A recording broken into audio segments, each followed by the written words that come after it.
Cuman bayin naga macise wanti nama mati naga macise jero. Leja jazani leja. Leja jazani leja. Leja jazani leja. Leja jazani leja.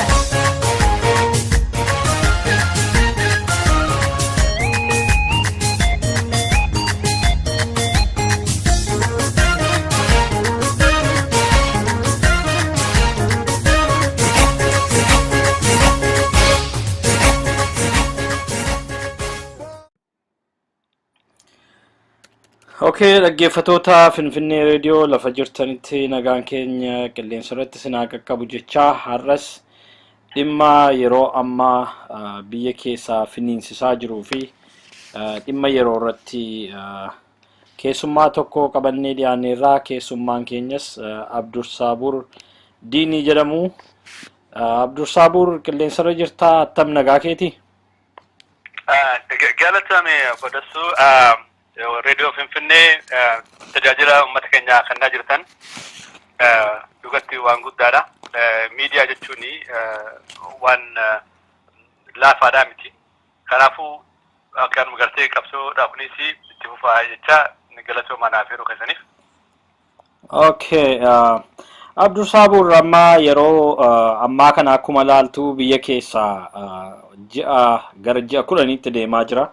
Fincillee Oromiyaa keessatti ka'ee ammallee naannoo Amaaraa biyyattii hunda waliin ga'uu irratti jira. Mee fincila yookaan immoo riivoluushinii Oromiyaa keessatti ka'ee akka qaanqee biyya hunda waliin ga'aa jiru kana akkamitti ilaaltamee akka nama tokkotti dhaggeeffattoota keenyaaf ibsi? Duraan duraati warra agartee wanni kana riivoluushinii kana agartee yookaan warraaqsa Oromoodhaa ka haga amma tachaa gartee akkanatti infininiin gartee akka hin beekamne kana gartee historical katee kanarratti warri hirmaatee hundinuu krediitii guddaa qaban uummata Oromoo irratti seenaan akka gaariitti isaan yaadatti. Dassi wanni beekuu qabnu jarri kun obboleeyyan keenya kun hoggaa gadi bahan lubbuu isaanii kannaniiti. Namoota carraan du'aatan isaan hunda eeggachuu turte jechuudha. Gartee kanuma rabbi gaa irra buusee irra bu'ee malee isaan hunduu Oromoodhaaf jecha gartee kabajaa Oromootiif jecha gartee warra wareeguudhaaf gabbahee duuba galata guddaa qabanii seenaan isaan yaadatti. Warra du'allee gartee fuulli rabbi itti haa tolu. Warra gartee mana hidhaa keessa jiranis dhugaa nus mana hidhaa haa fakkaatu malee hidhamuu namni barbaadu hin jiru. Ammoo hidhaa tanarraa gartee faayidaa guddoo warra argatu isaan haa godhu jenna gartee maaliif Oromoo adda addaa ji'a hundaa agartee walitti dhuftee waliin mari'attee daranuu qabsoota agartee fuuldura ooftu rabbi haa godhu. Maali hoggaa yoo jennee amma beetee rakkoo jechuun rakkoon gariin advaanteejii si fiddi. Fakkeenyaaf bishaan yaa'u tokko yoo dhagaa guddaa dhufe dhagaa kana barree dhagaan isan dhaabu dhagaa kan gubbaan utaalee dabraa miti.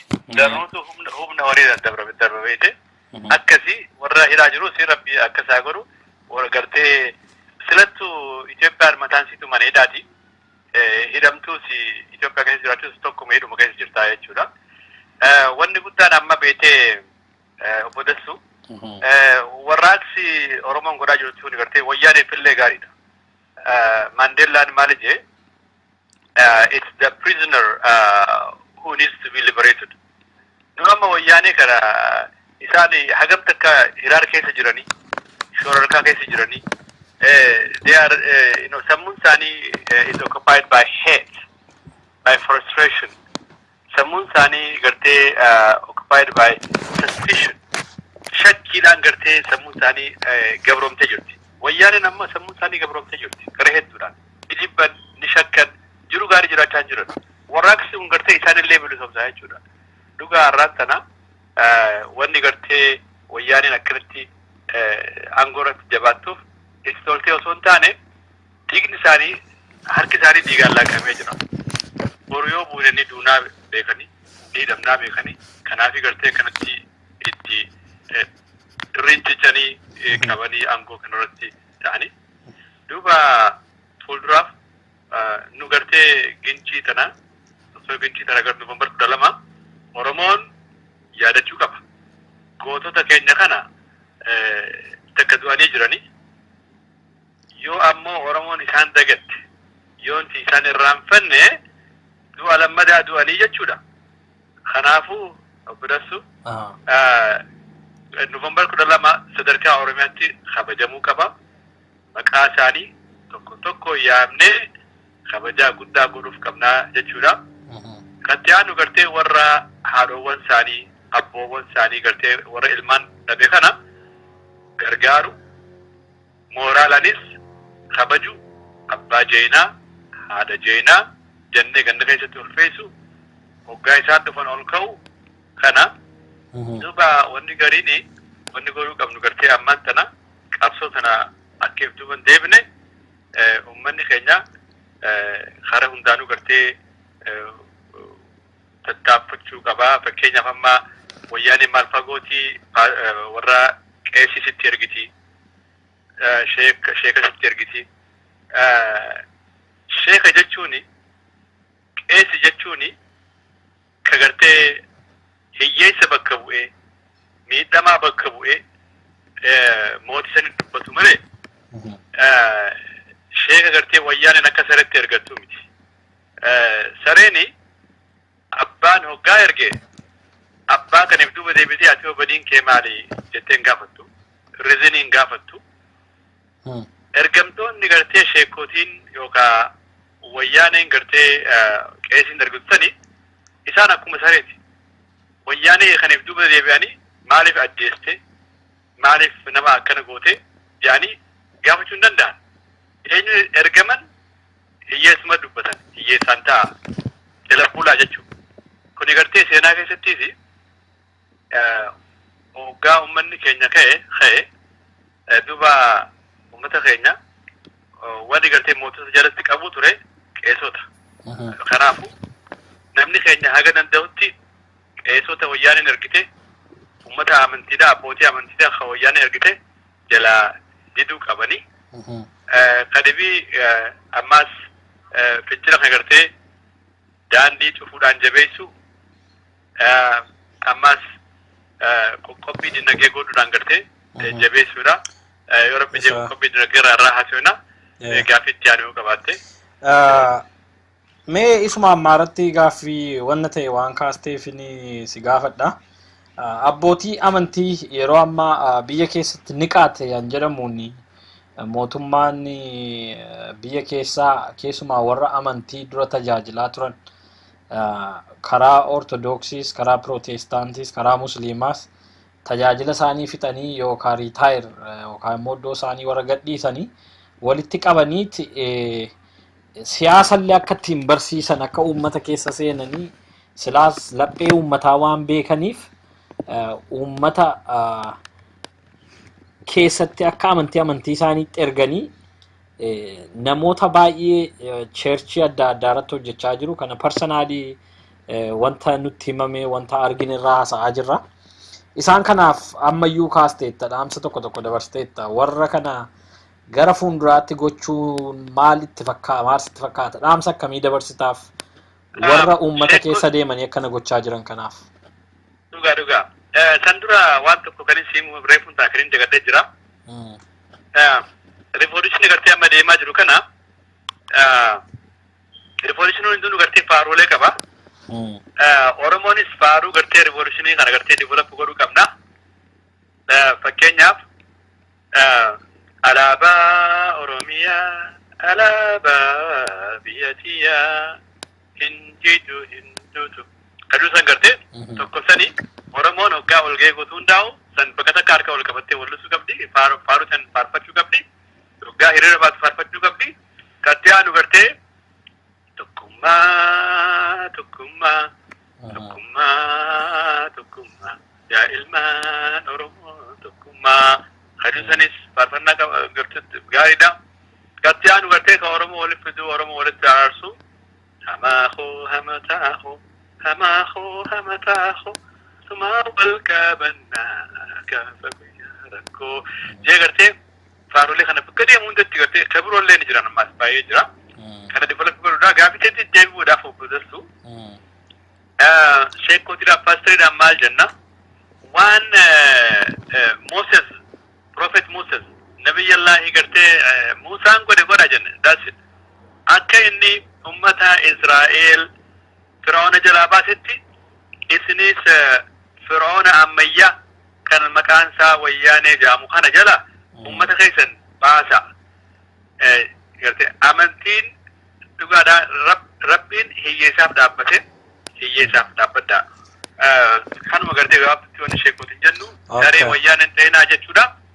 Lammada ammas gartee wanni Oromoon diduu qabu warra gartee wayyaaneef dalagu hundaa'u tokko uggura gartee society gartee psychologyidha itti godhudha isaanin dubbachuu dhabu isaanin gartee bunoo dhuguu dhabu wadi nyaachuu dhabu hoggaa isaan ammas deebiiti yoo isaan nama addeessan manneen isaanii barbadeessu kadibii ammas gartee ayyaana laallattoota gartee warra biyya alaatii dhaqee wayyaanee wadi jiru kanaas namni itti dhiyaachuu dhabu ofirraa fageessu kasadaffaa ammas investara gartee warra jee asii deemu kuni beekuu qaban investara kana bakka lamatti adda fuuna tokko kamaallaqa isaa gartee asii geessu asii ergu achitti investaraan taaju maaleenni isaa sanii eessa seena dhaga'ime namichi tokkotu jee gartee mee rabbi irraa karadhu jeen saahiba isaatiin maal ta'e jennaan sigaaraa kana akkamitti sunaa karadhu jeen maal jennaan eegaan sigaaraa dhuguu jalqabe aarsuu jalqabe qarshii 75 itti fite jeen hoggaasanii jeen duuba maallaqa keessa umbaka keessa barbaaddadhu jeen investara wanti jennuuni maalleenni gartee har'a isin asii ergaa jirtan kuni yeelitti barbaaddadha jennaani harvaarditti yuunivarsiitii gartee Ameerikaa adda addaa keessa barbaaddadha jennaani gartee maaliifi ilmaan wayyaanetu maallaqa kanatti barachuu jira ilmaan wayyaaneedha warra gartee boru nu ajjeesu warra boru gartee nutumuu jiraatutu maallaqa sana leenjifamaa jira maalleenni kana si ergan achi maaltu kan nama printed money ariyaa vaaliyuu hin qabne santu achi gartee maarkeet irratti bahee hiyyeessatti gartee jiru qaaleessaa jira jechuudha investara warra jaabu kana ummanni keenya qoqqobbiitti akka itti godhan social boycott akka godhan jechuudha lammata ammas gariin warra investara miti asii basaasa tahee basaasa wayyaanee tahee achi dachii fudhatu jira bilaashitti dachii kana gartee achi gurguratu jira jechuudha duuba isaan kana hundaa'u ummanni beekee namuma akka wayyaanetti lakkaa'e qoqqobbii adda addaa social boycott godhuun barbaachisaadhaan jira. Boycottiitti gaaffii gara biraan qabaa gara fuulduraatti itti deemna. Mee isuma ammaa gaaffii ammaatiin kan wal qabatee deemutu jira abbootii amantii waan hin kaaseef dhimma hin qabaafidha. Namoonni baay'een abbootii amantii da'eeffachuudhaan amma biyya kana keessattis biyya keessattis waa'ee dhumaatii ijoollee Oromoo dhiiga dhangala'u maal isinitti fakkaata? Waaqa kadhachuu qofadhaayi maanni wanti isin maal jechuu dandeessu yoo jetteeni siyaasadha kuni siyaasarraa fagaachuutu nama baasa. Kuni ilaalcha siyaasaati. Nun amantaa qofa gaggeessinaa jiru karaa biraa immoo isaanuu siyaasa keessa jiru. Mee siyaasa kanatti gaa wal makee jirachuudha akka isaan irraa dhageenyutti siyaasa irraa fagaachuu fi yookaan itti dhiyaachuun bu'aansaa fi miidhaansaa akkamitti ibsita? Maal jaani gartee biyya kanatti if you don't vote you are still voting. Yoo gartee voting goone ati ammallee vote godhaatuma jirta jechuudha mana teessee nama hin jaalannee vote godhaa jirta jechuudha. Gartee if you are not interested in Washington is always interested in you. Waan jaan tagaa jira. Siyaasa namni ilmi namaa siyaasa keessa yeroo hunda siyaasa keessa jira. Ani siyaasa keessa hin jiru jechuuni ani politikaa keessa hin jiru jechuuni mataan isaatu politikaadha. Lenin maal jee neutrality by itself is politics jee.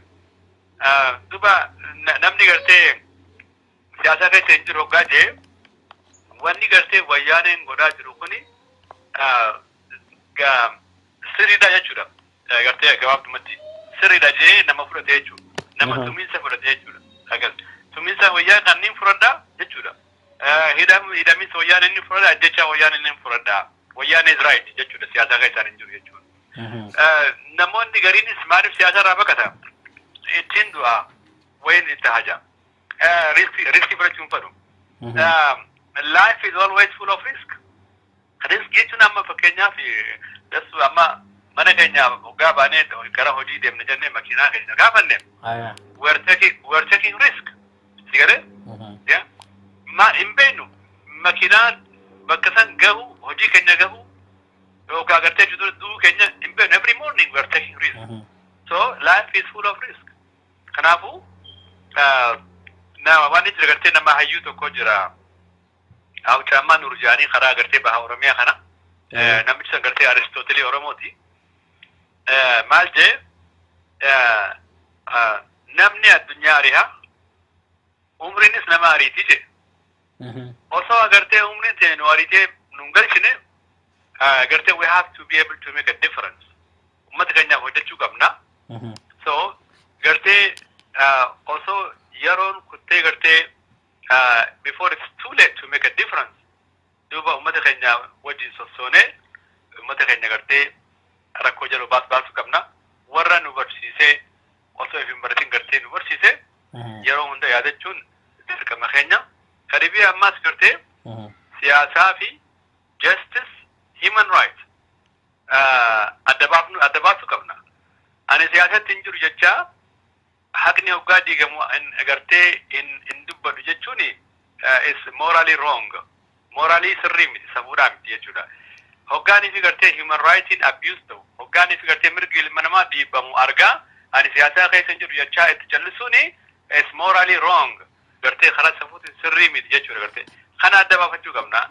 Agartee ilmi namaa siyaasaa fi ilmi namaa wajji jiraata jechuudha. Amma leencoo lataa maal ta'e gaaf tokko? Oromiyaan gartee ni bilisoomti jechuun waan faashinitti dabree jiru. Ani obbo Leencoo mee quba kee ol qabiin jaan gartee quba kee abba guddoo ol qabiiti laali gartee quba kana. Qubni kee kuni faashinaatitti dabre jettee quba kana ofirraa fuutee dabiroo ni jirta.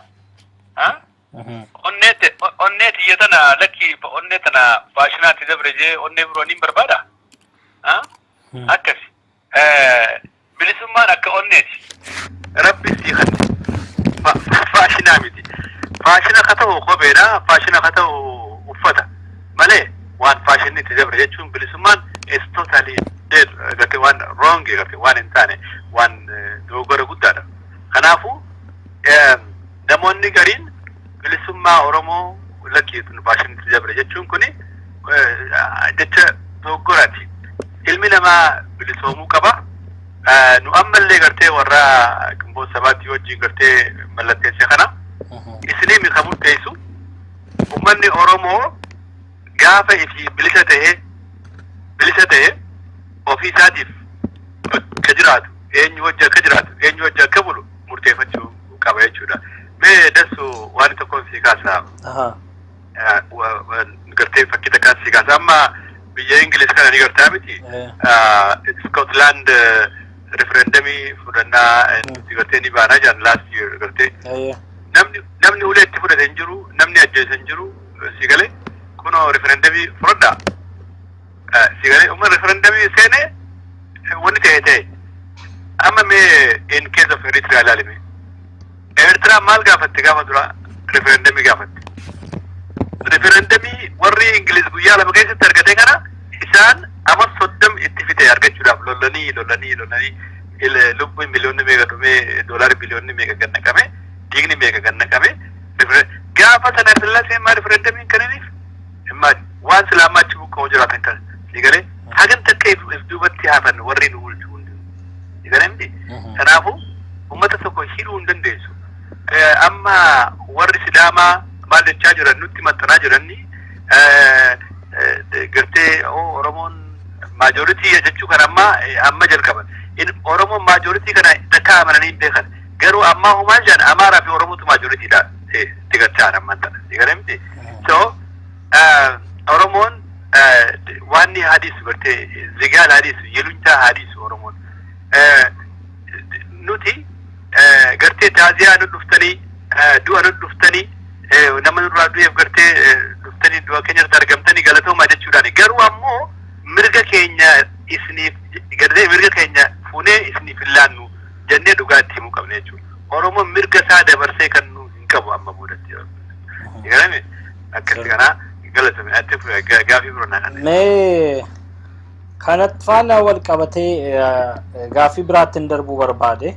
Sa'aatii keenyatu badaa waan hin qabnee fi uummanni biyya keessa jiru mootota kana ofuma isaa ofirratti moosisa jechuun hin danda'ama. Qabeenyaan diinagdeen isaan fayyadaman hundumtuu kan silaatumtuu akka warra investeraa waa'ee qarshii keessan dhaqaa yeelii irratti ilaalaa itti suni anaa fi ergaa guddaadha. Sababiin isaa qarshii uummanni kun ittiin naqee investii goona jedhutu achas dhufee ijoollota isaanii barsiisa. Ijoollonni isaanii immoo asiitii biyya kana keessa makiinaa nuni argineen beekneen nurra deemu yookaan warri immoo akkana dhuguma ergaa warra isaanii fudhatan immoo mana barumsaa kanatti qarshiuma uummataatiin baratanii dhaqanii uummatattiin ajjeessisu egeree ijoollee isaanii tottoshaa jiru jechuudha jarri kun. Egaa akkuma kana immoo jarri qabeenya gurguddaa of harkaa qabaatanii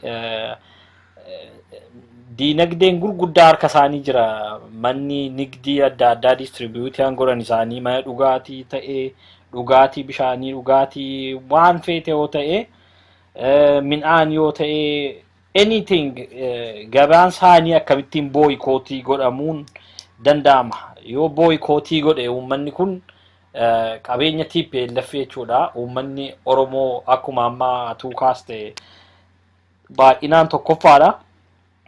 Addunyaa beeka warra Habashaas immoo urguma dheeranii xamananiiru Amaaris illee akkuma kana vooliyuumii baay'ee qabu Amaarumtii fi Habashaan kun Oromoon qofti illee yoo qabeenya isaanii kana booyikootii godhe jara kanarraa miidhaa ga'uu hin danda'u mee asirratti ilaalcha kee akkamidha nu ibsuu dandeessa?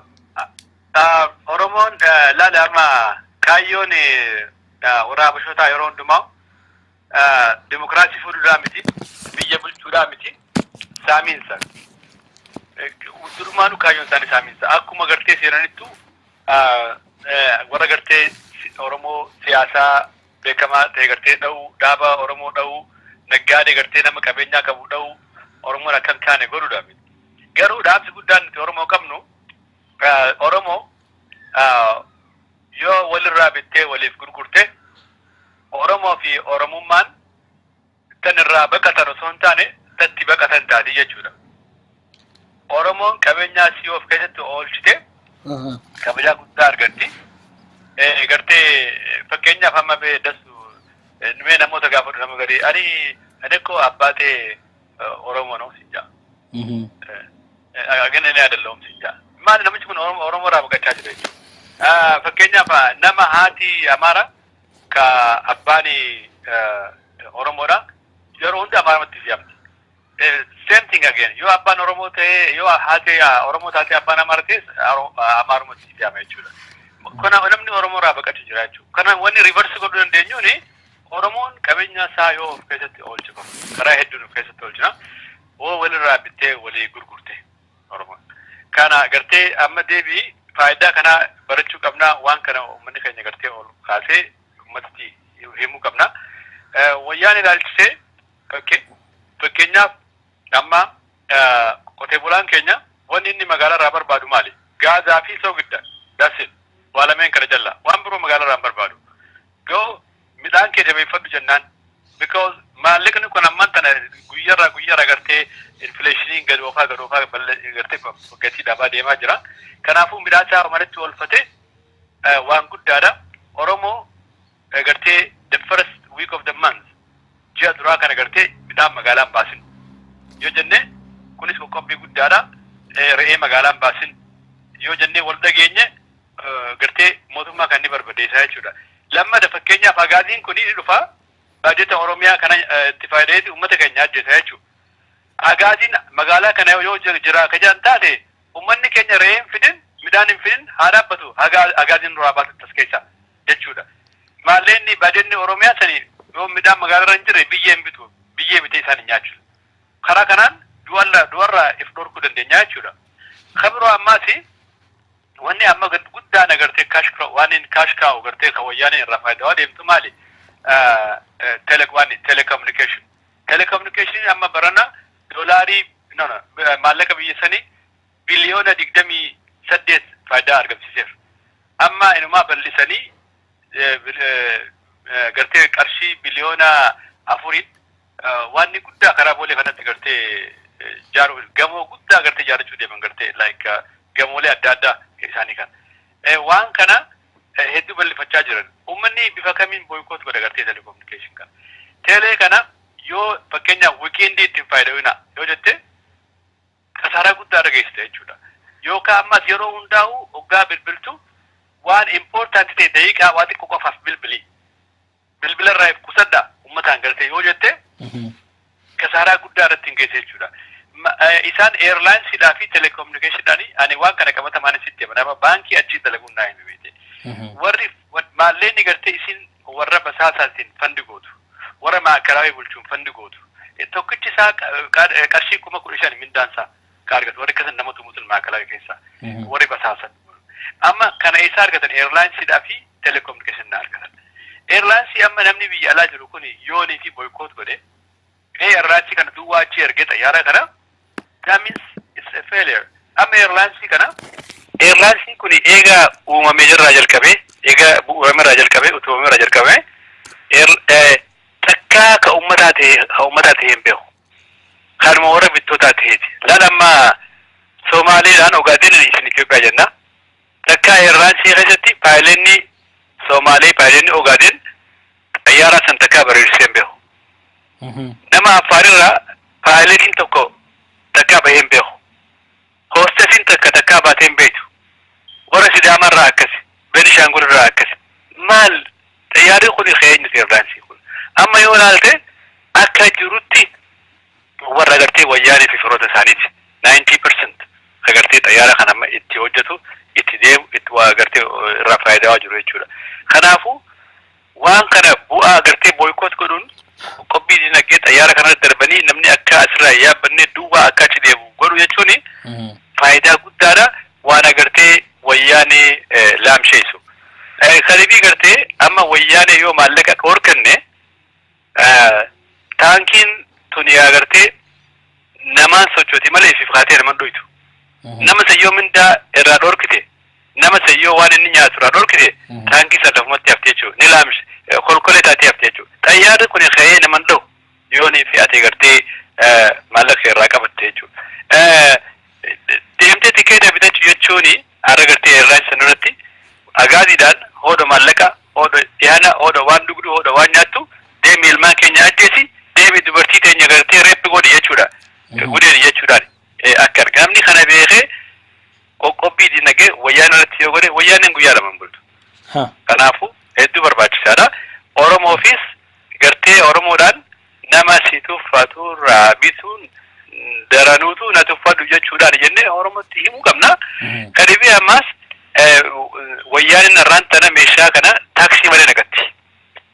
Taaksiin kafaltuu qaarota hin kafaltuu neexee magaalaa irratti gartee magaalaa balleessiti uummata naggaadee biroo irratti jechuudha. Kanaafuu namni akka gartee gaandiin Indiyaa godhee gartee Indiyaa Ingilizii irraa bilisoomsetti namni uffata ofii dhawatee ofii uffachuu qaba. Kophee isaa gommaa irraa tolfachuu qaba namni haga bilisoomutti. Kophees bituu dhabu uffataas bituu dhabu shammaan irraa bittee uffattee hodhachuudha. That's easy. This should be part of the revolution. Part and parcel of the revolution. Uffata keenya ofii harkaan dhawannee uffachuu. Kophee keenya ofii harkaan godhannee uffachuu. Uummanni keenya akkana yoo hin taane gartee bilisummaan yoo akkana godhe bilisummaan dhihoo jirti jechuudha.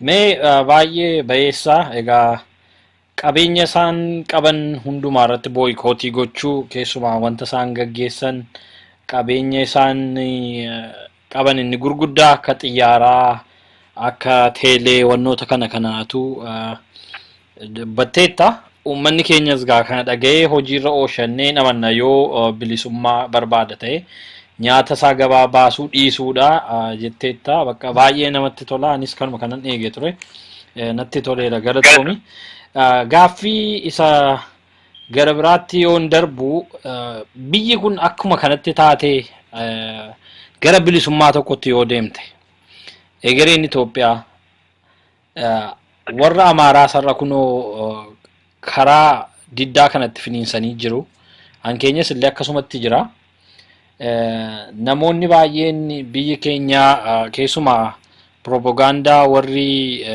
biyya bushan kun gaggeessaa jiran jedhanitti akka seeriyaa taati bakka hin dhumti namatu wal fixaa jedhanii sobanii laphee namaa raasaa jiru mee maal sitti fakkaata siin egereen Itoophiyaa maal ta'a itti yaadda gara fuulduraatti?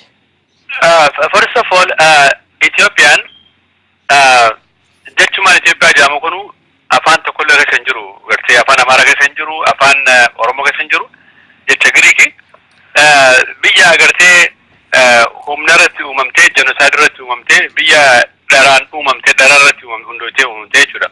Haga ammaa Itoophiyaan seenaa lolaa malee seenaa waraanaa malee seenaa biroon qabdu dhiiga namaatiin jiraachaa jirti. Dhiiga namaatiin jiraachaa ooluun kunis gartee itti fufuu hin danda'u jechuudha. Itoophiyaan egeree isiinatti mul'atu biyya gartee addaan kutamuu deemtu. Amma gartee dhugaadhaa warri inni jira haala duritti gartee akkaataa duritti haa deebinu warra jiru jira. Akkaataan dursan tokkummaan dur ka isaan baanan sani tokkummaa gartee afaan tokko afaan hundura caalee gartee national language ta'ee afaan biroo awwaalamee jiraatu. Aadaan tokko aadaa kan gartee liqimsee aadoon kan akka dhabaman gartee warra barbaadu jira. Warra gartee Oromiyaa waan jiru kunu waan hin jirre maaliif kan nuuf fidda wayyaan jechaa jiru jira. Isin tuni gartee Itoophiyaan biyya osoo hin taane biyya gartee booji'amaa fi kabooji'eetti wajji jiraachaa jiru. Kamoohee fi kamoohameetti wajji jiraachaa jiru. Biyya gartee mana hidhaa jettee lakkooftu malee biyyaa miti. Waannin wayyaaneen warra durirraa mana hidhaa kana gartee akkuma jirutti dhikkuma wayyeessiteeti gartee irraa fuutee waan furaa irraa fuutee warra dur bulchan keessee mana hidhaa kana eegu jirti jechuudha. Warri amma gartee dur bulchaa ture saniisi lakkii nu gargaara furaa kana gartee qulfii mana hidhaa kana nu harka kaayaadha nutu mana hidhaa kana bulchaa nu tajaajilan. Uummanni kun solutionaaf hin deemani formaataaf hin deemani qulfii san barbaadan laal qulfii mana hidhaa san. That's it. Namni saboonni haatti hidhamu qulfii kana manuu qabee mana hidhaa kana nutu bulchaa jechuma. That's it. Kana barbaadan isaan. Kana gartee uummanni dhagahuu dhabuudha. Wanni biroo gartee akka Sooriyaa taati yaani jiru sani aadaa fi safuudhaa fi agartee seenaa uummata Oromoo keessatti waan hin taane. Oromoon poolisii kamtu nagaa eegaa fi as ga'e hin jiru. Nagaa ofii aadaa isaatiin deeggata. Nagaa ofii gartee Oromoo nama nagaa jaalatu warra gartee nama addeessuu feene nama heera bulu nama sirna gadaa qabu. Kanaafuu gartee wanni akka Sooriyaa ta'uu sani hin jiru. Ofii eeggachuu danda'a jechuudha. Amma ani yoo gartee akka nama tokkotti yoo biyyi kun diigamte Oromoodhaan waliin jiruuni namuu naannoo fi wal gurmeessaa nagaa keessan eeggadha. Maayirratti hiree keessan murteeffadha. Nuti agartee wayyaaneen Tigraay hiree keenya nu murteessuudhaaf nu bulchuudhaaf mirga gartee heeraatis hin qabanii mirga safuudhaatis hin qaban. They don't have the legal right as well as the moral right. Gartee hiree keenya murteessuudhaaf. Kana namni beekee socho'uu qaba. Ka dhibii gartee uummanni keenya maadira qophaa'uu qaba. Constitutionii gartee ammaan baafachuu qabna. Gaafa wanni ta'ee Itoophiyaan sun diigamte akkamitti wajji bulla Oromoo. Amma yeroo Oromoon itti jara kan gartee warra dur nu bulchaa turee fi kana wajji itti mari'annu osoo hin taane yeroo Oromoon Oromoodhaan mari'achuu qabu keessa irraa mantara. Constitutionii haala fakkaayyannu. Bilisummaan gartee teenya akka bilisummaa South Sudan akka hin taane. Bilisummaan teenya akka bilisummaa Eertiraa akka hin taane gartee akkamiin Oromoo wajji jiraanna gartee nuti dhugaadhaa uummata Oromooti. Haa ta'u ammoo faamilii tokko keessatti gartee garaagarummaan akka jiru hundattuu garaagarummaas ni qabna garaagarummaa keenya kana akkamitti araarfanna akkamitti wajji jiraanna Oromoo jennu simple thing waan guddaan deemin heeraa fi seera addunyaa maree laakiin kan keessatti wanni godhuu qabnu Oromoo gartee aangoon jalaa ol dhufu qabdi ajan yoo aangoon jalaa ol dhufte nageenya ni bu'a biyyatti jechuudha maal importansiin amma laali Riek Machar namichi Salva Kiir fuudheeti kanaan shuume jaa kanaan buuse jaa that's the problem nus rakkinni keenya sanuma fakkaata dur eessarraa aangoon gad dhufti from the top to down nama sin beene bulchaa si garuu sitti ergan nama aadaa kee hin beene namaati ilma abaluu jettee hin beene sitti ergan nama safuu ta'e hin qabne sitti ergan akka fedhe si godhee si bira deeme jechuudha yoo ammoo jalaa wallu federaala biyya Ameerikaa kana galalte amma Mayor San Francisco da Washington irraa shuumameeti mikasa gadhuuf ummatumaa filataa jechuudha look laala amma nu keessaa yoo nama tokko filte nama kana ni beeyta ilma abaluuti jetta inni sanis gartee ani ilma abaluuti warra keenyan qaanyeessu jeeti hamturraa of eega value naannoo sanii beeka aadaa naannoo sanii beeka safuu naannoo sanii beeka kanaafuu gartee of qaba jechuudha gartee hammeenya dalaguudhaaf namarratti jechuudha kanaafuu Oromoon wanni guddaan godhuu qabnu aangoon jalaa ol dhufu qabdii yaada jirutti gartee mari'achuu waliin dubbachuu qabna. Mee asuma irratti gaaffii biraan sii dabala kan kana fakkaatu. Oromoo keessatti wanti barame tokko jira. Baay'ee namoonni yoo situ wanta kana waan kaastee fi akka ifa gootuuf hin barbaada warra dhaggeeffatuuf. Oromoon tokkodha. Oromummaa qofatu Oromummaan keenya qofti hin ga'a jedhu. Egaa ati amma fakkeenyaaf loqoda Harariin haasofta. Ani immoo loqoda Shawaati kan hin haasa'u. Loqodni adda addummaan isaallee akkatti waa ibsitu waa tokko qaba. Jalaa ol dhufuu qaba. Namni akka beekutti illee wal bushuu qaba annati jette baay'ee waan natti tolee fi ishee akka namaaf ibsitu barbaadeen. Namoonni toobanii tokkummaadhaan Oromoon tokkummaadhaan qofadhaan amanuu qabu jedhu. Akka aadaasaaf akka naannoo isaatti Oromiyaan bal'oodha. Ani Oromiyaa keessa deemtee waan fixxu miti. Oromiyaa lixa amma bahaatti achi ammaati lixa Harargee irraa kaasee namni tokko dhaqee lixa Wallaggaa Harargee irraa kaatee lixa Wallaggaa irratti hoogganuu jechuudha. Fakkeenyaaf naannoon sun aadaa mataasaaf dubbii akkatti gaggeessu jaarsummaa akkatti walii ba'uu qaba. Namoonni akka naannoo dhufaniitti wal ijaaruun namoonni aadaa dhufanii wal ijaaruun barbaachisaa dhamoo miti jetta. Sababiin isaa kan si gaafadhee fi Oromummaa yoo namni tokko iddirii tokko qabaatan sobanii lafa jalatti namoonni hunduu akkatti wal gargaaru qaba. Gaafa garuu alatti ba'anii yookaan miidiyaa taasisuu calqaban yoo waa tokko jedhanii Oromoon tokko jedhu sobanii. Inni kun nurraa miidhaa gahaa jiramoo miidhaa gahaan jiru. Namoonni akka beekanitti wal ijaaranii ka'anii booddee immoo Oromummaan jedhu sun immoo dhuguma hundi keenya uxxamannaa inni walitti yoonu qabe maal sitti fakkaata asirratti akkamittiin ibsita? Waan gaariidha. Oromummaan yeroo hunda waliin nu qaba. Afaan wanni guddaani nuti agartee har'a dhufne waan agartee amma luus goonu jira. Ilmaan keenya kanaan booda agartee ilmaan keenya Afrikaan Ameerikaan isaaniitti afaan gartee yoo biyya deebi'an malee. Agartee wanni guddaan Oromoo si godhu afaan aadaa psychological gartee waan affiliation kana wanni gartee Oromoo si godhu dhiiga callaa miti jechuukooti. Kanaafuu gartee Oromooni duuba tokkummaa kana keessaas akkuma maatii keessatti gartee namni garaagarummaa qabutti garaagarummaan ni jira. Oromoon fakkeenyaaf gosa adda addaa jira. Ammaas gartee warra adda addaa jira. Kanaafuu wanni guddaan fedhii keenya kan adda addaa kana gartee waliif finne constitution ijaarrachuudha.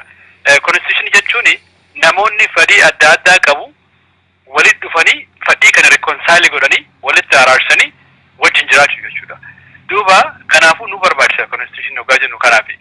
Fakkeenyaaf wanni guddaan namni gartee gosaan buluu dhabu jechuun nam tokko ilmi isaanii keessa gartee waa balleessee waan fade balleessee gosti gaatee lakkii kun ilma keenyaan kanninu waan fade balleessu ilma keenyaan kanninu kun gartee kanaatiif duuba nama oofa.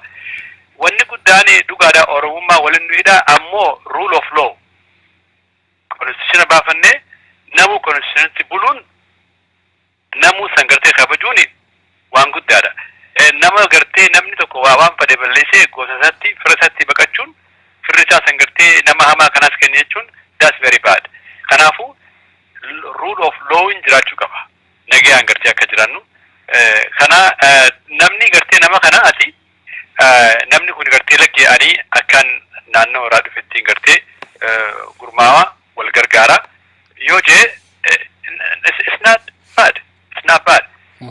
Namni inumaatu amma gartee biyya kanattis namni addaan faffaca'ee warajuu jira. Namni addaan faffaca'ee warajuu kun namuma gartee ofiif anaatutu aangoo qabatee nama hunda gartee bulchuu qabaju. Inni kun nama hirmaachisuu qaba.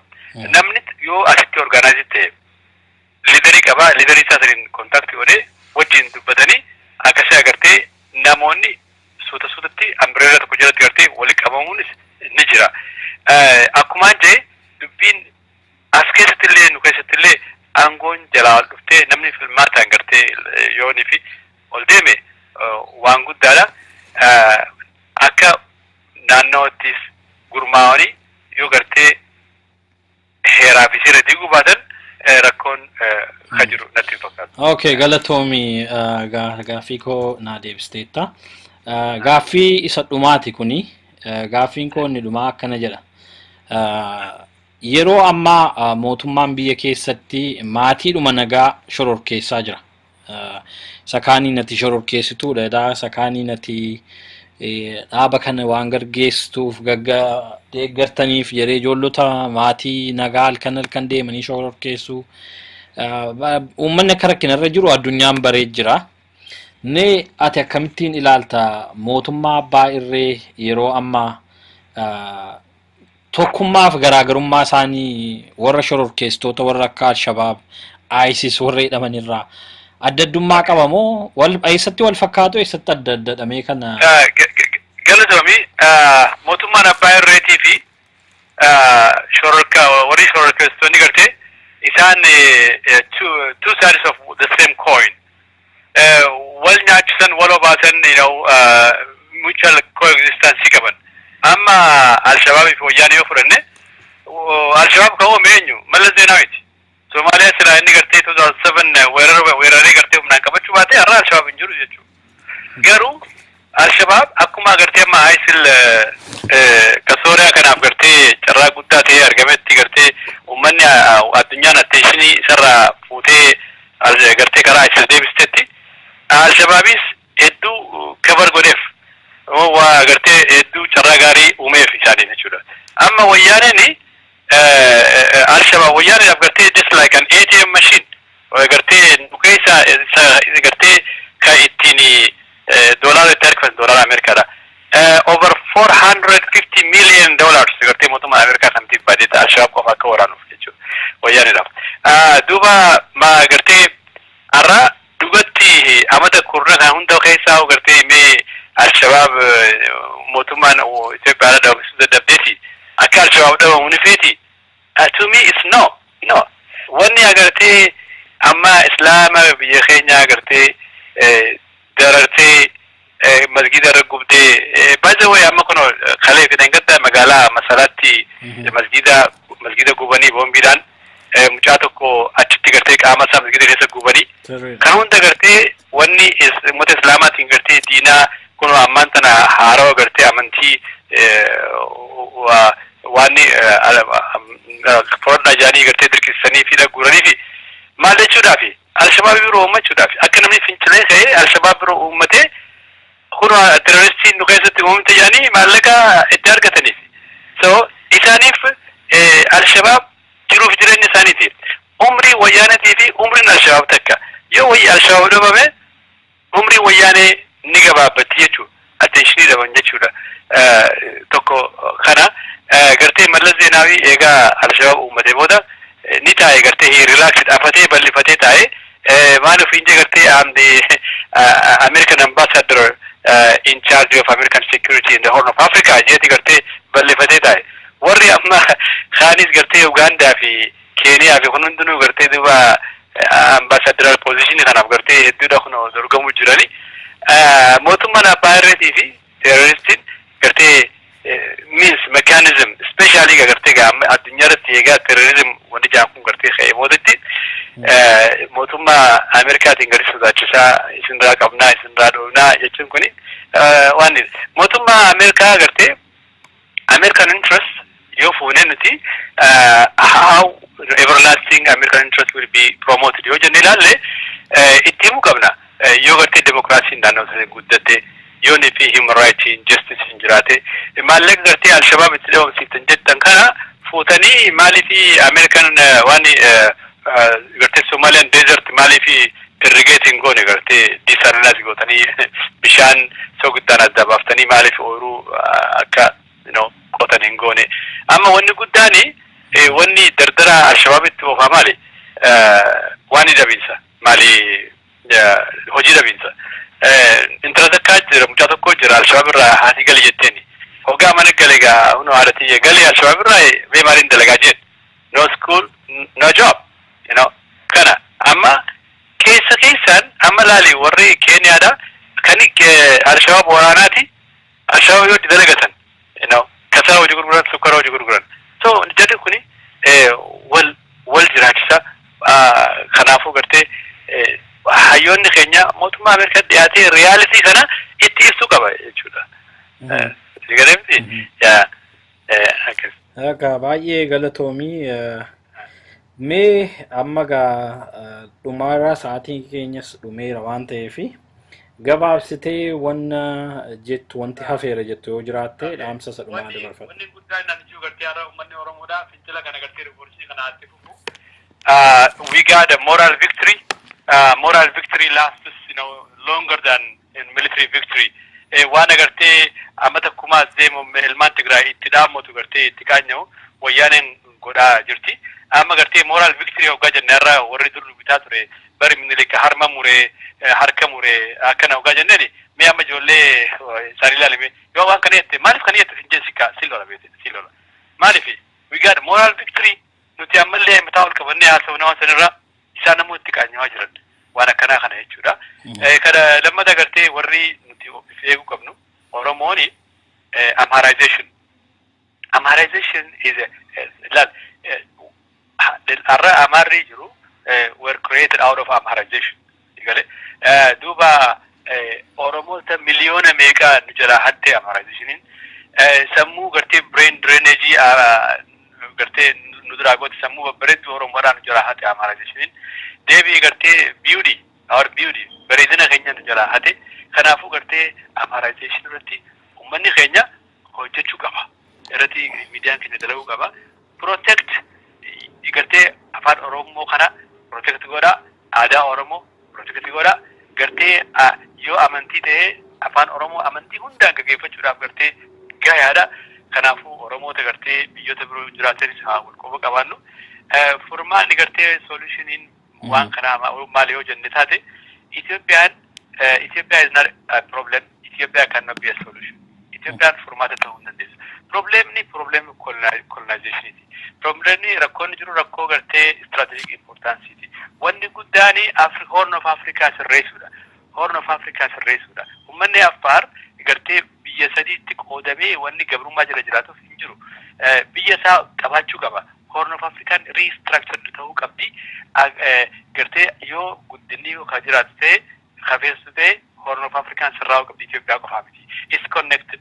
Laalammaa Ogaadeen fuudhaniiti Itoophiyaadhaaf kanan Ingilizoonni gaafa dura Xaaliyaan Ingilis Faransaayeen amma rakkoon sana haga ammaa deemteeti duuba gangalattee deemteeti Somaaleellee wanni dhiige Ogaadeen fuudhanii Itoophiyaa kan sadii gartee boodarra gartee irraa haa ta'uu dandeenya. Fakkeenyaaf amma gaafa Jibuutiin bilisomtu isa paawariif qabateeti Affaar automatically gabrummaa jira oole.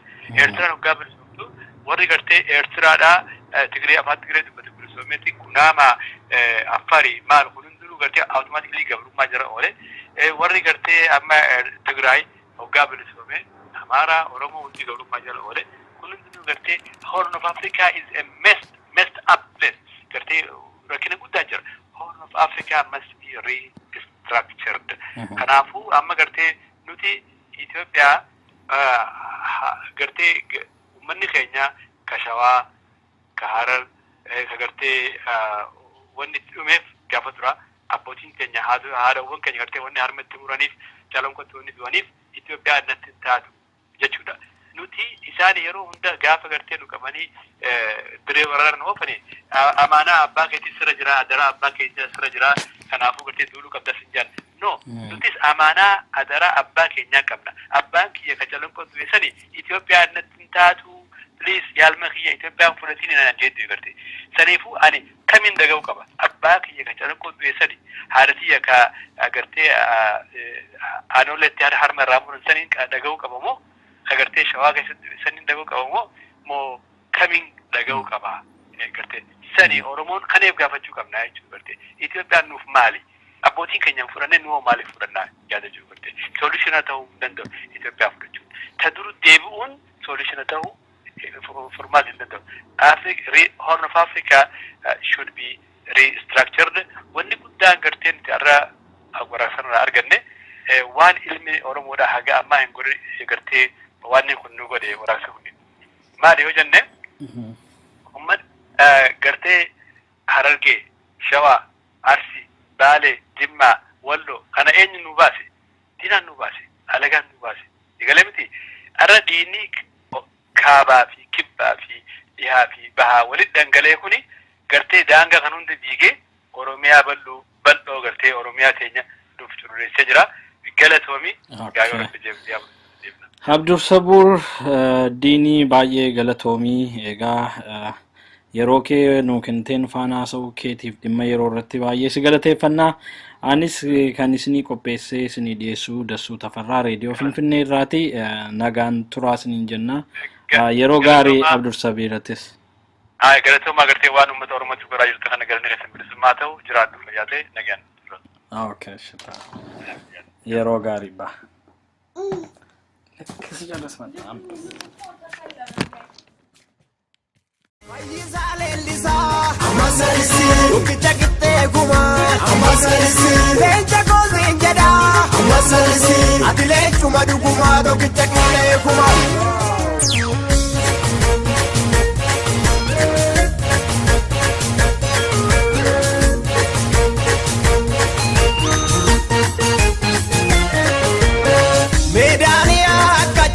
Chaditi amarra barumani galanni saba kotirra hafudi de kubani kannangala jiru bardi kuma koti jede faisale ni sagoti kadileti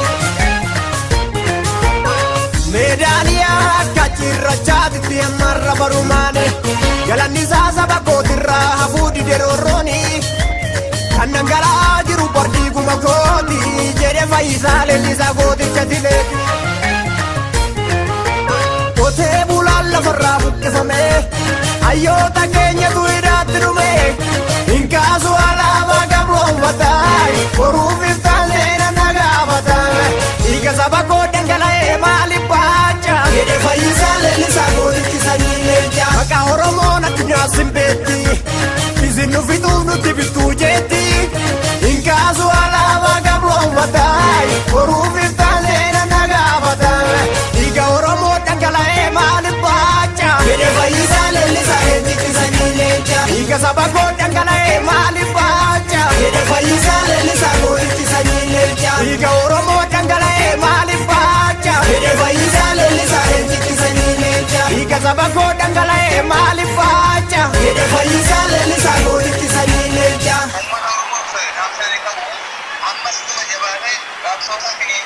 Sirna kana ofirraa buusuun dirqama isaati jira.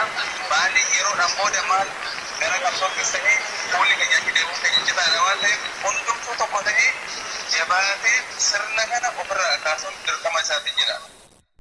Aya Studio.